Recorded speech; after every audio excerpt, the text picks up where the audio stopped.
keyakinan bahawa Allah SWT. Jadi bila ada orang mengatakan ada orang tak percaya Tuhan tapi dia kuat juga, sebenarnya orang yang kata tak percaya Tuhan itu pun dia percaya.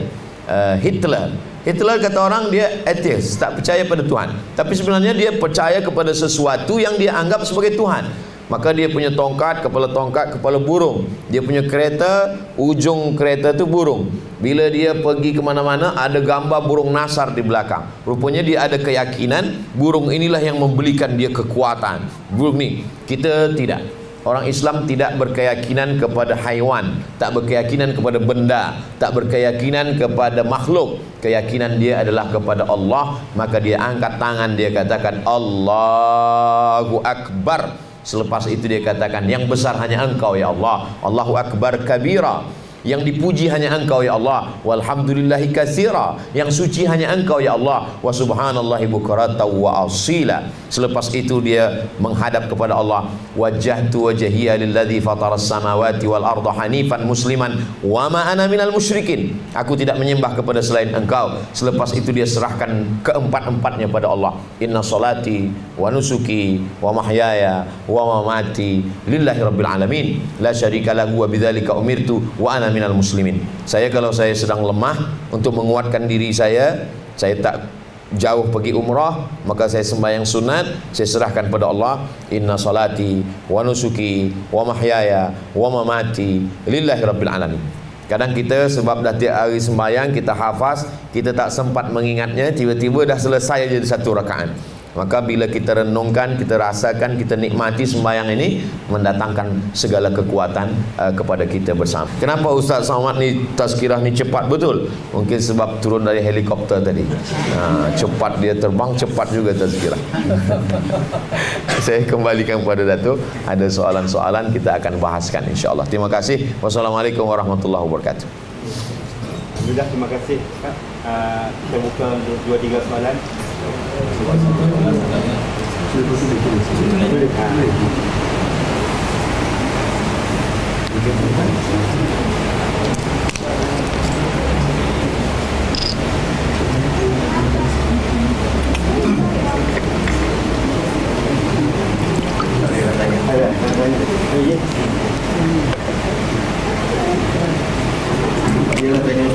Boleh ya?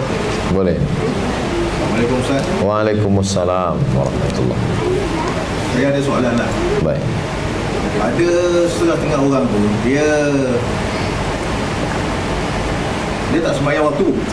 Tapi sembahyang Jumaat dia pergi. Ada pula tu dia sembahyang Jumaat dia tak pergi, sembahyang waktu dia buat. Jadi macam mana nak istilahkan orang yang macam ni, Ustaz? Apa dia punya takrif dia orang yang macam ni? Dia sembahyang waktu dia buat. Sembahyang Jumaat dia tak nak pergi. Dia macam tak nak pergi lah. Tapi ada setengah tu dia sembahyang waktu dia tak nak buat, sembahyang Jumaat dia pergi. Macam mana dia nak katakan orang macam ini? Kedua-dua orang ni merasa dia betul, dia tak salah. Yang salah tu yang tak sembahyang, kata dia. Bila kita tanya, kau ni kenapa tak sembahyang Jumaat? Aku lebih baik daripada tak sembahyang, kata dia. Jadi kita mengukur, ada standard. Yang 1 meter tu 100 cm. Bila kurang daripada itu, maka beragama ni kita tak ikut perasaan. Yang diikut ni adalah dalil. Macam mana orang yang tak sembahyang Jumaat? Man tarakal jumu'ata, siapa yang tak sembahyang Jumaat salasa marratin, 3 kali berturut-turut. Man tarakal jumu'ata salasa marratin tahawunan, tak ada uzur, tak ada alasan, tak ada sebab, taba'allahu ala qalbih, Allah mengunci hatinya, tertutup pintu hati. Azab yang paling kita khawatirkan adalah tertutup pintu hati. Itulah yang disebut dalam Quran, khatamallahu ala qulubihim. Yang pertama kali tertutup hati. Selepas hati tertutup, wa ala sam'ihim, telinga tersumbat, wa ala absarihim, mata. Hati, telinga, mata habis. Summum, bukmun, umyun, pekak, tuli, bisu, buta. La ya'qilun, tak boleh menengok kebenaran. La yarji'un, tak boleh balik ke pangkal jalan. Jadi sembahyang Jumaat tak boleh tinggal. Tapi Ustaz semalam tak sembahyang Jumaat. Saya musafir. Saya sembahyang zuhur jamak takdim masa nak pergi ke Lumut semalam. Tapi ada uzur sebab musafir. Lalu kemudian orang yang tak sembahyang, sembahyang Jumaat dia datang, kemudian dia tak sembahyang, maka sesungguhnya la kafarata laha illa dzalik. Sembahyang tak boleh ditebus dengan umrah. Menangis pintu Kaabah, hutang sembahyang tak boleh selesai. Maka sembahyang yang lampau-lampau yang lalu, 4 mazhab sepakat, Hanafi, Maliki, Syafi'i, Hambali, wajib diqadha. Nabi pernah mengqadha dari mula subuh, zuhur, asar, maghrib, dia buat isyak. Manakala perang Khandaq. Perang Khandaq ni parit lebar digali. Ini Makkah, ni Madinah. Kata Salman Al-Farisi, Farisi orang Faris, Persia. Kata Salman, ya Rasulullah, ada tak turun ayat strategik kita nak menghadapi orang Makkah? Kata Nabi, belum ada. Kalau gitu kita pakai strategik perang dari Persia. Macam mana? Kita gali parit lebar, nanti kuda orang Makkah tak boleh melompat. Okeylah, kita gali. Pada perang yang dahsyat itu tak boleh solat sebab menghadapi. Nabi qadha semuanya pada. Tapi jangan dijadi dalil nanti jam qadha semua. Maka sedang Nabi pun tidak meninggalkan sembahyang. Jadi yang jadi standard kita adalah Nabi Muhammad sallallahu alaihi wasallam. Ati Allah, taat pada Allah, wa ati'ur Rasul, tengok pada Rasulullah sallallahu alaihi wasallam. Orang yang tak tahu kita bagi tahu. Orang yang tak tahu dia mesti cari tahu. Jangan sampai berbuat terus-menerus, bertanya tak tahu, merasa benar, kita sedang dalam kesalahan. Itu namanya tersesat di jalan yang lurus. Itu yang kita khawatirkan. Saya, bila saya tak tahu, saya tanya pada yang tahu. Bila pernah saya baca, saya jawab. Tapi bila kita tersalah, kita perbaiki, maka itu baik. Kedua-duanya tak betul. Orang yang tak sembahyang Jumaat, ni dalilnya dia tak betul. Orang yang tak sembahyang, dia tak betul. Yang betul adalah dia tetap sembahyang dan tetap sembahyang Jumaat. Sekarang banyak aliran macam-macam. Ada yang tak sembahyang sama sekali. Dia pejam mata, dia ingat saja Allah. Lepas tu kata dia dah. Bila kita tanya, awak kenapa tak sembahyang? Sebab ada najis di badan kita. Bila kita sembahyang ada najis, maka sembahyang tak sah. Maaf, di dalamnya ada najis. Maka bila ada najis, kita tak sah. Sembahyang kamu semua tak sah. Mula-mula kita nak nasihatkan dia, mendengar dia bercakap, kita pun jadi ragu juga. Sebab tak belajar fiqh. Yang dimaksud dengan najis itu adalah ma kharaja anis sabilaini, yang keluar dari dua jalan. Maaf cakap dari kubul dan dubur. Bila dia keluar baru dia najis. Bila dia di dalam dia tak najis. Maka standard kita utama adalah Nabi Muhammad SAW. Nabi tak pernah tinggalkan sembahyang. Nabi sakit, terbaring di kamar Sayyidatuna Aisyah, disiramkan dengan 5 kirbah air. Kirbah adalah kulit kambing yang dijahit, tempat air disiramkan ke wajah Nabi. Nabi terjaga. Manakala dia terjaga, apa yang dia minta? Aku nak sembahyang. Maka dibawalah dia sembahyang. Masa tu jamaah dah sembahyang. Imamnya Abu Bakar Siddiq. Abu Bakar sembahyang. Jamaah nak bagi tahu Nabi datang, mereka pukul tangan. Sebab tak boleh bercakap sedang sembahyang. Jamaah pukul tangan, dia nak bagi tahu ada Nabi datang. Takkan dia cakap Abu Bakar ada Nabi datang, batal sembahyang. Dia pukul tangan. Lepas sembahyang Nabi bagi tahu, yang pukul tangan tu innamat tasfiqulin nisa. Perempuan kalau imam salah baca dia pukul tangan. Kalau lelaki dia cakap subhanallah. Itulah cerita tentang memukul tangan bagi perempuan. Itu sebabnya adalah Nabi ingin tetap datang sembahyang walaupun dia sakit. Nabi tak pernah tinggalkan sembahyang. Jadi bila orang ikut Nabi, maka insya Allah dia tak akan tinggalkan sembahyang 5 waktu dan tak tinggalkan sembahyang Jumaat. Insya Allah nanti video ni kita akan cutkan, potong, kita upload, nanti kita share. Bagi yang dah sembahyang dia sembahyang, bagi yang belum sembahyang Jumaat atau hanya sembahyang Jumaat tak sembahyang, dia betulkan lagi amal. Man ahdatsa, siapa yang membuat-buat amal ma'alaihi amruna, yang tiada dalilnya, fahuwa raddun, maka amal itu mardud, ditolak Allah SWT. Wallahu a'lam.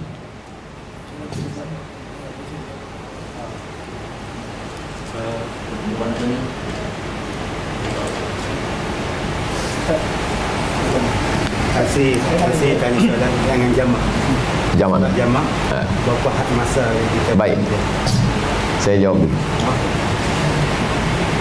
Ada jamak saja, ada qasar saja.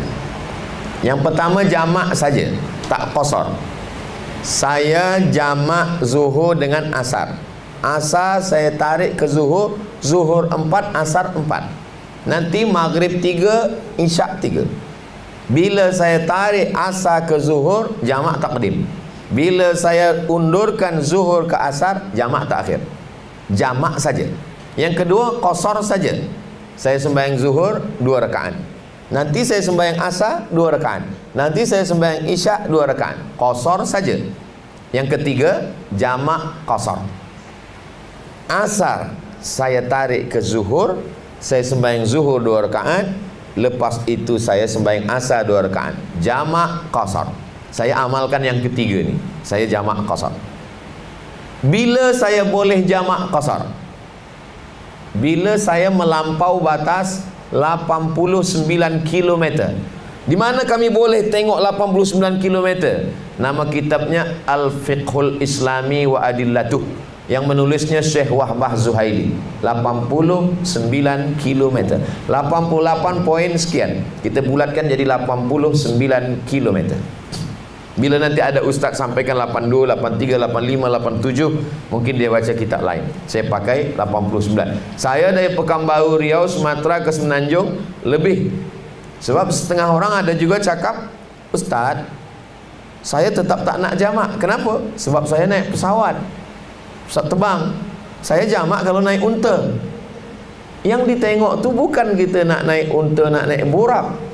Yang ditengok ni adalah ada musafir. Selama musafir melalui 89 km, maka kita dah boleh jamak qasar atau qasar saja atau jamak saja.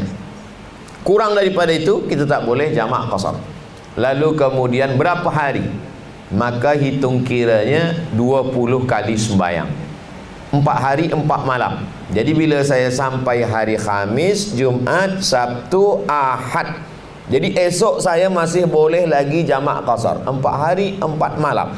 Bila berterusan sampai ke hari Isnin, maka pada hari Isnin zuhur saya tetap 4 rakaat. Sebab masa itu saya dah mukim, saya tak musafir lagi. 4 hari 4 malam dalam kitab Al-Fiqhul Islami wa Adillatuh. Kurang daripada itu tetap. Tapi Nabi SAW 19 hari di Mekah. Manakala Nabi datang dari Madinah, dia pergi ke Makkah pada tahun 8 Hijrah, turun ayat idza jaa nasrullahi wal fath. Masa itulah semua orang Makkah masuk Islam. 19 hari Nabi di Makkah, dia qasar terus. Zuhur 2, asar 2, isyak 2. Kenapa 19 hari? Tadi kata Ustaz sama 4 hari 4 malam. Sebab Nabi tak tahu bila dia balik. Jadi kalau saya datang ke Kuala Lumpur, saya tak tahu bila balik. Saya nak jumpa Tan Sri. Rupanya Tan Sri sedang berada di luar negara. Bila saya tanya Datuk, kata Datuk tak tahu bila balik. Tiket saya open, tak tahu bila nak balik. Maka saya qasar terus. Ini maknanya balik ke kampung saya. Sebab ada setengah orang, dia pakai pikiran dia, dia qasar terus. Bila tanya, kenapa awak qasar? Saya musafir. Musafir apa? Hidup ni musafir, kata dia. Kita tak tahu bila mati. Ini bukan berakal, ini namanya berakal-akal. Jadi kita ikut saja. Maka orang kalau dia belajar fiqh, terus dia tak belajar tasawuf, dia tak belajar akhlak, dia akan gunakan kecerdasan akal dia untuk mengakal-akali agama ni.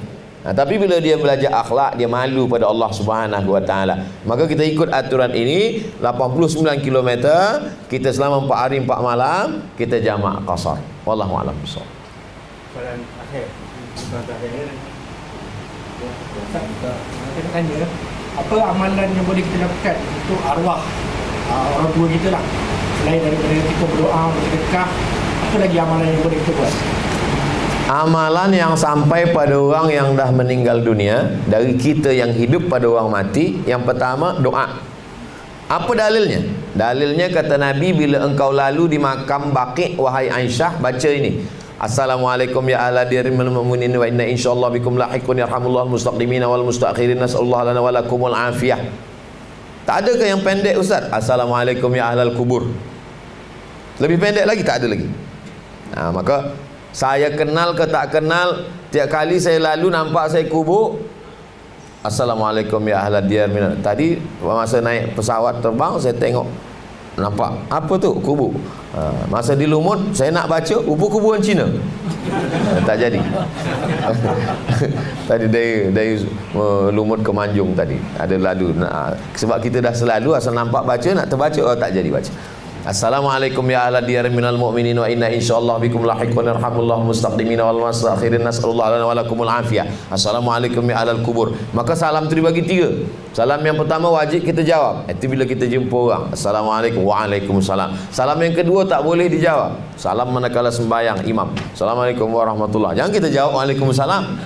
Salam yang ketiga kita tak mendengar jawabannya. Itulah bila kita lalu di kubur. Assalamualaikum ya ahlal kubur, kita tak dengar. Bila kita dengar, kita pula ikut dengan dia. Yang kedua yang sampai itu adalah zikir, tahlil, tasbih, tahmid, takbir. Ya Allah, sampaikanlah pahala tasbih, tahmid, takbir, tahlil pada almarhum, pada arwah. Mana dalilnya? Nabi ambil pelepah korma, dia belah 2, dia cucukkan. Kata sahabat, kenapa ni ya Rasulullah? La'allallah an yukhaffifa 'adzabahum ma lam yaibasa. Selama pelepah korma ni belum kering lagi, maka pahala tasbih pelepah korma ni sampai. Maka kata Imam Nawawi dari mazhab Syafi'i, kalau pelepah korma saja tasbihnya sampai, apalagi lah tasbih bacaan Quran orang beriman. Itulah dalil bahwa tasbih sampai. Maka kita selalu dalam tahlil, la ilaha illallah, ya Allah sampaikanlah pahala tahlil kami. Yang ketiga, bacaan Quran. Apa dalilnya baca Quran ini sampai? Kata Imam Syafi'i, diambil riwayatkan oleh Imam Nawawi, nama kitabnya Riyadhus Shalihin, wa in khatimul Qur'ana, seelok-eloknya dikhatamkan sekhatam Quran. Seorang anak baca khatam Quran dari Al-Fatihah ke An-Nas elok. Tak sanggup, bagi 1 juzuk, 1 juzuk, 1 juzuk, 30 juzuk, buat khatam Quran, baca bersama, sampaikan pahalanya. Lalu kemudian dalilnya lagi adalah manakala Abdullah bin Umar meninggal dunia, dia pesan bila aku mati nanti. Iya, kalau memang betul Abdul Samad, apa yang ingat? Ke Lumut naik helikopter Tan Sri. Apakah itu Abdul Samad? Bukan. Itu bukan Abdul Samad. Sebab roh Abdul Samad dalam kuasa Allah SWT. Jadi yang masuk tu apa suara dia, suara Ustaz? Itu namanya jin qarin.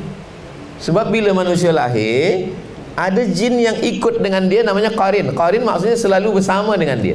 Bila saya mati, jin qarin ni tak mati, dia tetap hidup.